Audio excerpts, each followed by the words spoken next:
మహాప్రవక్త ముహమ్మద్ ముస్తఫా సల్లల్లాహు అలైహి వసల్లం వారు ఈ యొక్క ప్రపంచంలో రహ్మతుల్ లిల్ ఆలమీన్ అంటే కారుణ్యమయుడుగా ఆయన అడుగుపెట్టారు. కేవలం ముస్లిం ప్రజల కోసమేనా అని అంటే కాదు. ఆయన ఈ ప్రపంచంలో ఉన్న మానవులందరికీ మరియు జంతువులకి మరియు ఈ ప్రపంచంలో నివసించే ప్రతి ప్రాణికి ఆయన రహ్మతుల్ లిల్ ఆలమీన్ కారుణ్యమయుడుగా వచ్చారు. సోదరులారా, సోదరిమణులారా, మహాప్రవక్త వారి యొక్క జీవిత చరిత్ర ఎత్తి మనం చూసినట్లయితే మనకి అర్థమవుతుంది. ఆయన మాటల్లో తీపితనం ఉండేది. ఎప్పుడు కూడా ఎవరిని కూడా ద్వేషించేవారు కాదు. ఇతను ముస్లిం కదా అని ఇతని దగ్గర తీసుకొని వేరే వాళ్ళు వేరే మతానికి సంబంధించిన వారు కదా అని వారిని దూరం పెట్టేవారు కానే కాదు. ఎవరు? మన యొక్క మహాప్రవక్త సల్లల్లాహు అలైహి వసల్లం. ఒకసారి ఏం జరుగుతుందంటే, పిల్లలు అందరూ మదీనా మునవ్వరా యొక్క నగరంలో మైదానంలో ఆడుకుంటున్నారు. మహాప్రవక్త సల్లల్లాహు అలైహి వసల్లం వారు అటువైపు నుండి వెళ్తూ ఉన్నారు. పిల్లల యొక్క చూపు ఎప్పుడైతే మహాప్రవక్త సల్లల్లాహు అలైహి వసల్లం వారి పైన పడిందో పిల్లలు అందరూ పరిగెత్తుకుంటూ ఆయన దగ్గరికి వెళ్ళారు. ఆ పిల్లలు అందరూ ఎవరంటే మహాప్రవక్త సల్లల్లాహు అలైహి వసల్లం వారి యొక్క అనుచరులు, అంటే సహాబా వారి యొక్క పిల్లలు అన్నమాట. ఆ పిల్లలలో ఒక్కడు మాత్రం మహాప్రవక్త సల్లల్లాహు అలైహి వసల్లం వారి యొక్క శత్రు యొక్క బిడ్డ, ముస్లిం మిత్రుడు. అతడు ఎప్పుడైతే మహాప్రవక్త వారిని చూశాడో పిల్లలందరూ పరిగెత్తుతున్నారు. ఇతడు అక్కడే ఆగిపోయాడు. పిల్లలు అందరూ అంటున్నారు, మేరా కమలీ వాలా ఆ గయా, మేరా కమలీ వాలా ఆ గయా అని పిల్లలు అందరూ దగ్గరికి వెళ్ళిపోయారు. సోదరులు వెళ్ళి అందరూ సలాం చేశారు. మహాప్రవక్త వారి చేయిని ముద్దు పెట్టుకున్నారు, కాళ్ళని ముద్దు పెట్టుకుంటున్నారు, గౌరవం ఇస్తున్నారు. మహాప్రవక్త వారు వారి సలాం యొక్క జవాబు ఇస్తూ వారందరి కోసం దువా చేశారు. సోదరులారా, పిల్లలు అందరూ తిరిగి వచ్చి ఆ పిల్లవాడిని అడుగుతున్నారు. ఎవరైతే ముస్లిం మిత్రుడు పిల్లవాడిని అడుగుతున్నారు, నువ్వు ఎందుకు రాలేదు? అతడు సమాధానం చెబుతున్నాడు, నేను ఏ విధంగా రావాలి? ఆయన ఏమో మహాప్రవక్త వారు, ఆయన మీ యొక్క రసూల్, మీ యొక్క నబీ, మీ ప్రవక్త. నాకు ఆయనకి ఎటువంటి సంబంధం లేదు. ఒకవేళ నేను ఆయన దగ్గరికి వెళ్ళినట్లయితే ఆయన నన్ను తిరస్కరించేవారేమో, ఆయన నన్ను దూరం వెళ్ళిపోమని చెప్పేవారేమో అని అన్నారు. సోదరులారా, ఈ మాటలు విన్న పిల్లలు అందరూ సమాధానం చెబుతున్నారు, నువ్వు మహాప్రవక్త వారిని ఇంకా అర్థం చేసుకోలేదు. నువ్వు ఒకవేళ ఆయన దగ్గరికి వెళ్ళినట్లయితే నీకు మనశ్శాంతి ఉంటుంది, తెలియని తృప్తి నీకు ఉంటుంది. ఒకసారి వచ్చి చూడు, ఆయన ఎప్పుడు కూడా ఎవరిని కూడా తిరస్కరించారు.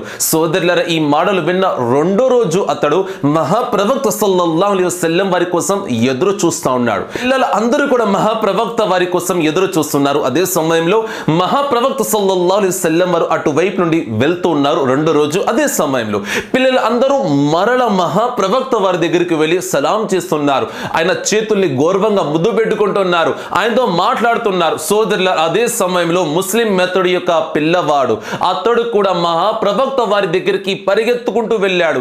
సోదరులారా, ఎప్పుడైతే మహాప్రవక్త వారి యొక్క చూపు ఆ పిల్లవాడి పైన పడుతుందో, ఆ పిల్లవాడి యొక్క చూపు ఎప్పుడైతే మన మహాప్రవక్త సల్లల్లాహు అలైహి వసల్లం వారి పైన పడుతుందో మహాప్రవక్త వారు వెంటనే మోకాళ్ళ మీద నుంచున్నారు. సోదరులారా, అదే సమయంలో ఆ పిల్లవాడు వచ్చి మహాప్రవక్త వారిని కోగిలించుకున్నాడు.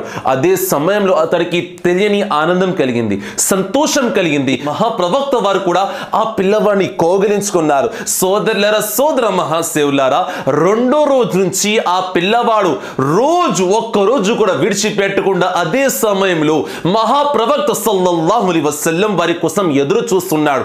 ఎప్పుడు మహాప్రవక్త వారు వస్తారా, ఆయన దర్శనం చేసుకుంటానా, ఆయన కోగిలిస్తానా అని ఎదురు చూస్తూ ఉండేవాడు. సోదరులారా, ఈ విధంగా ప్రతిరోజు మహాప్రవక్త వారిని కలవడం ప్రారంభం చేశాడు.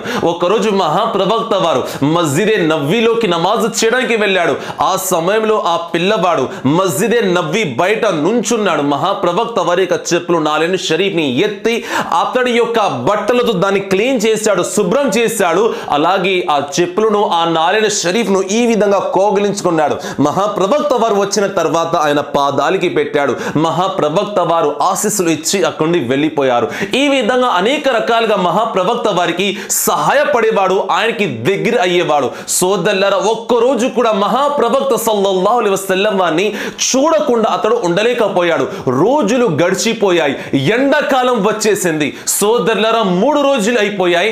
ఆ పిల్లవాడు మహాప్రవక్త సల్లల్లాహు అలైహి వసల్లం అని చూడడానికి అయితే రావడం లేదు. మహాప్రవక్త వారికి అనుమానం కలిగింది. ఆయన యొక్క అనుచరులైన సహాబా వారిని ప్రశ్నిస్తున్నారు. మీ అందరికీ తెలుసా, ఒక్కడు నా దగ్గరికి వచ్చేవాడు, ముస్లిం మెత్తరుడు, నా శత్రు యొక్క కుమారుడు, అతడు 3 రోజు రావడం లేదు, మీకు ఏమైనా తెలుసా అని అంటే సహాబా వారిలో ఒకరు లేచి సమాధానం చెబుతున్నారు, ఓ మహాప్రవక్త సల్లల్లాహు అలైహి వసల్లం వారు, అతడు అనారోగ్యంగా ఉన్నాడు, తన తల్లి తన కోసం ఏడుస్తుంది, అతడు కళ్ళు కూడా తెరవడం లేదు. ఇంకో సహాబీ లేచి సమాధానం చెబుతున్నారు, ఓ మహాప్రవక్త సల్లల్లాహు అలైహి వసల్లం వారు, నేను కళ్ళారా చూశాను, అతడి యొక్క తండ్రి చాలా బాధపడుతున్నాడు, అతడి యొక్క తండ్రి అతడి యొక్క దేవుడితో ప్రశ్నిస్తున్నాడు, ఈ యొక్క రోజు నాకు ఎందుకు చూపించావని అతడు తన యొక్క దేవుడితో ప్రాధేయపడుతున్నాడు. సోదరులారా, సోదరి మల్లారా, ఈ విధంగా మాటలు విన్న తర్వాత మహాప్రవక్త సల్లల్లాహు అలైహి వసల్లం వారు ఆ కుమారుని చూడడానికి ఆయన యొక్క అనుచరులైన సహాబా వారిని తీసుకుని బయలుదేరారు. సోదరులారా, 3 రోజుల తర్వాత ఆ పిల్లవాడు కళ్ళని తెరిచాడు. తెరిచిన తర్వాత మొట్టమొదటిగా అమ్మా అని పిలిచాడు. పిలిచిన తర్వాత తన తల్లి ఎంతో ఆనందించింది, సంతోషించింది. తన తల్లి అంటుంది, బాబు ఇంకోసారి అమ్మా అని పిలు, నాకు వినాలుందమ్మా. రెండోసారి పిలిచాడు, మూడోసారి పిలిచాడు. సోదరులారా, తన తండ్రి ఈ మాటలు విన్న తర్వాత తండ్రి వెంటనే కుమారుడు దగ్గరికి వచ్చి ప్రశ్నిస్తున్నాడు, బాబు నీకు ఏమైపోయింది? నువ్వు 3 రోజుల వరకు కళ్ళు తెరవకపోతే నేను బాధపడ్డాను, దిగులు చెందాను, చాలా కంగారు పడ్డాను. అల్లాహు అక్బర్. తండ్రి ప్రశ్నిస్తున్నాడు, బాబు నీ యొక్క అవసరాలు చెప్పు, నీకు ఏమైందో చెప్పు, డాక్టర్ని తీసుకురమ్మంటావా?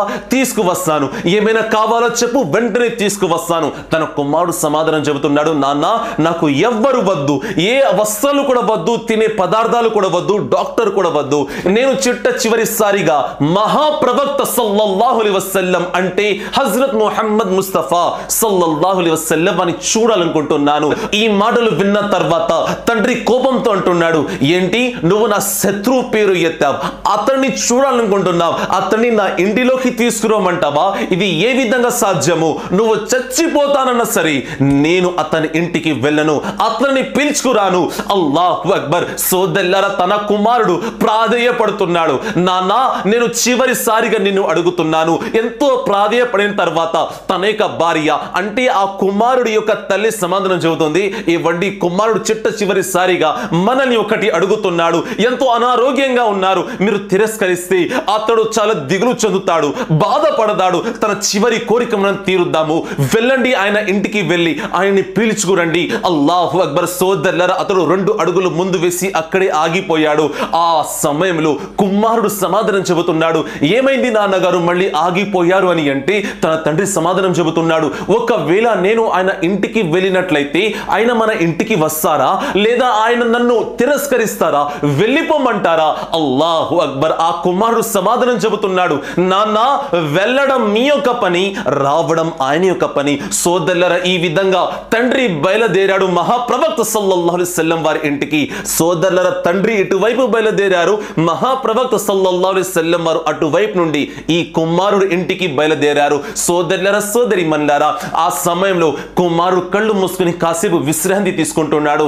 ఆ సమయంలో అతడికి అర్థమైంది, మహాప్రవక్త సల్లల్లాహు అలైహి వసల్లం వారు నా కోసం మదీనా మునవ్వరా నుండి బయలుదేరారు, మస్జిద్ నబవి నుండి బయలుదేరారు, అనుచరులతో బయలుదేరారు అని అతడికి అర్థమైంది. సోదరులారా, తన తల్లితో అంటున్నాడు, ఓ అమ్మా, మహాప్రవక్త వారు నా దగ్గరికి వస్తున్నారు, మహాప్రవక్త వారు వస్తున్నారు. ఈ మాటలు విన్న తల్లి గేట్ వద్దకు వెళ్ళి చూసింది, కానీ అక్కడ మహాప్రవక్త వారు కనబడలేదు. తల్లి భావించింది, పిల్లవాడు అనారోగ్యానికి గురయ్యాడు కదా, అందుచేత ఇలాంటి మాటలు మాట్లాడుతున్నాడు అని తల్లి భావించింది. పిల్లవాడు పదే అదే మాట్లాడుతున్నాడు, అమ్మా మహాప్రవక్త వారు వస్తున్నారు, అమ్మా మహాప్రవక్త వారు వస్తున్నారు. తల్లికి కోపం వచ్చి తల్లి సమాధానం చెబుతుంది, పదే అదే మాట ఎందుకు అంటున్నావు, నీకు ఎలా తెలుసు ఆయన మన ఇంటికి వస్తున్నారని పిల్లవాడిని ప్రశ్నిస్తే పిల్లవాడు సమాధానం చెబుతున్నాడు, ఓ అమ్మా, మహాప్రవక్త వారు మన ఇంటికి వస్తున్నారు, గాలి నాకు సమాధానం చెప్పింది. ఓ అమ్మా, మహాప్రవక్త వారు మన ఇంటికి వస్తున్నారని ఆయన యొక్క సువాసన, ఆయన దేహం నుండి వచ్చే సువాసన నాకు సమాధానం చెప్పింది. ఈ గాలులు, ఈ వాతావరణం ఆయన వస్తున్నాయని సంకేతాన్ని ఇస్తుంది. సోదరులారా, ఎవరినైతే మనం ఎక్కువగా ప్రేమిస్తామో వారి యొక్క సువాసన మనకి ఎల్లప్పుడూ గుర్తుండిపోతుంది. మహాప్రవక్త లాంటి అస్తిత్వం, ఆయన దేహం నుండి వచ్చే సువాసన ఈ ప్రపంచంలో మనకి ఎక్కడ కూడా దక్కదు. సోదరులారా, ఆ పిల్లవాడికి అర్థమైంది మహాప్రవక్త వారు వస్తున్నారని. చిట్ట చివరిసారిగా పిల్లవాడు అన్నాడు, ఓ అమ్మా, నా యొక్క గురువు, నేను ఎవరినైతే ప్రేమిస్తున్నానో అంతిమ దైవ ప్రవక్త ముహమ్మద్ ముస్తఫా సల్లల్లాహు అలైహి వసల్లం వారు మన ఇంటికి వచ్చారు. సోదరులారా, తన తల్లి ఎప్పుడైతే తల వెనక్కి తిప్పి చూసిందో వాస్తవానికి మహాప్రవక్త వారు అక్కడే ఉన్నారు. ఆయన యొక్క అనుచరులు కూడా ఆయనతో పాటు ఉన్నారు. సోదరులారా, వెంటనే మహాప్రవక్త వారు ఆ పిల్లవాడి దగ్గరికి వెళ్ళారు. పిల్లవాడిని తన వడిలో పడుకోబెట్టుకున్నారు. సోదరులారా, ఈ యొక్క దృశ్యం ఎలా ఉందంటే తల్లి తన కుమారుని వడిలో పడుకున్నట్టు ఉంది. చిట్ట చివరిసారిగా మహాప్రవక్త వారు ఆ పిల్లవాడి చెవిలో ఒక మాట అన్నారు, ఇప్పుడు సమయం వచ్చింది, ఇస్లాంను స్వీకరించు.